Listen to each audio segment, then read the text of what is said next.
साल 1930 में 26 जनवरी को भारत ने पूर्ण स्वराज दिवस मनाया था, क्योंकि उससे एक साल पहले 1929 में इसी दिन भारतीय राष्ट्रीय कांग्रेस ने ब्रिटिश शासन के डोमिनियन स्टेट का विरोध करते हुए भारतीय स्वतंत्रता की घोषणा यानी पूर्ण स्वराज का ऐलान किया था। इस तारीख से भारत का और भी इतिहास जुड़ा है। इसी दिन साल 1965 में हिंदी भाषा को भारत की राष्ट्रभाषा भी घोषित किया गया था। इसके अलावा 26 जनवरी 1950 को सारनाथ में अशोक के शेर को भारत के राष्ट्रीय प्रतीक के रूप में भी चुना गया था। आज देश के 74वें गणतंत्र दिवस के मौके पर आइए इस रिपब्लिक कंट्री को और भी गहराई से जानें।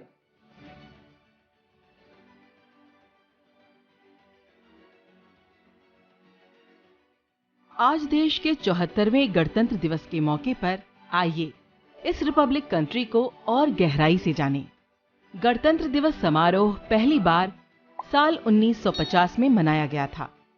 राजपथ पर बंदूकों के साथ परेड करते सैनिक, हवा में लहराता तिरंगा, विभिन्न राज्यों के कल्चर को रिप्रेजेंट करती झांकियां और देश की सेनाओं के कई अद्भुत करतब और एयर शो हर किसी के अट्रैक्शन का सेंटर पॉइंट है।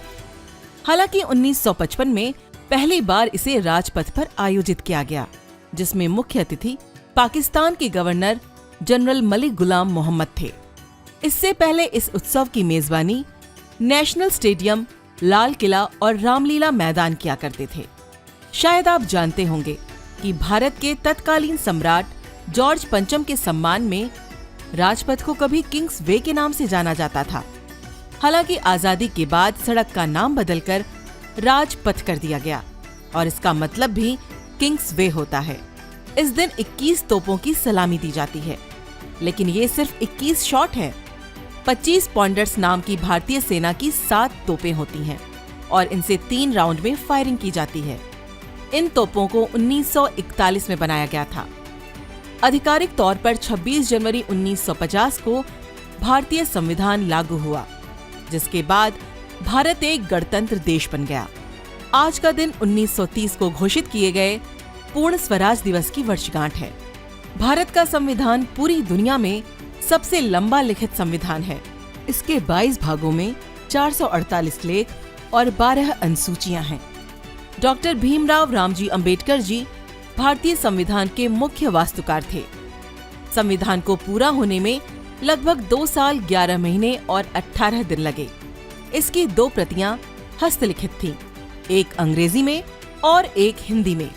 24 जनवरी 1950 को इन हैंड रिटन कॉपीज पर 308 विधानसभा सदस्यों ने साइन किया था। इसके 2 दिन बाद 26 जनवरी 1950 को संविधान लागू हुआ और इसी दिन डॉक्टर राजेंद्र प्रसाद ने सरकारी भवन के दरबार हॉल में भारतीय संघ के राष्ट्रपति के रूप में शपथ ली थी। आज भी भारतीय संविधान की दोनों हैंडरिटन प्रतियां संसद भवन के पुस्तकालय में हीलियम से भरे बॉक्स में सुरक्षित रखी गई हैं। इसके अलावा भारत का सबसे बड़ा आदर्श वाक्य सत्यमेव जयते मुंडकोपनिषद अथर्ववेद से लिया गया है। साल 1911 में पहली बार आबिद अली द्वारा हिंदी भाषा में इसका अनुवाद किया गया था। ये मदन मोहन मालवीय थे जिन्होंने सत्यमेव जयते के भारतीय आदर्श वाक्य का चयन किया था। भारत का राष्ट्रगान जन गण मन सबसे पहले बंगाली भाषा में रविंद्रनाथ टैगोर द्वारा लिखा गया था और इसका भी हिंदी भाषा में पहली बार अनुवाद साल 1911 में आबिद अली जी ने किया था, जिसे बाद में 24 जनवरी 1950 में आधिकारिक तौर पर भारत के राष्ट्रगान के रूप में अपनाया गया था। भारतीय राष्ट्रगान के बोल और संगीत रविंद्रनाथ टैगोर ने दिया है और 27 दिसंबर 1911 को कलकत्ता में हुई भारतीय राष्ट्रीय कांग्रेस की बैठक में इसे पहली बार गाया गया था। भारत के गणतंत्र दिवस समारोह के दौरान गाया जाने वाला गीत अबाइड विद मी एक ईसाई भजन है जो महात्मा गांधी जी को बहुत पसंद था।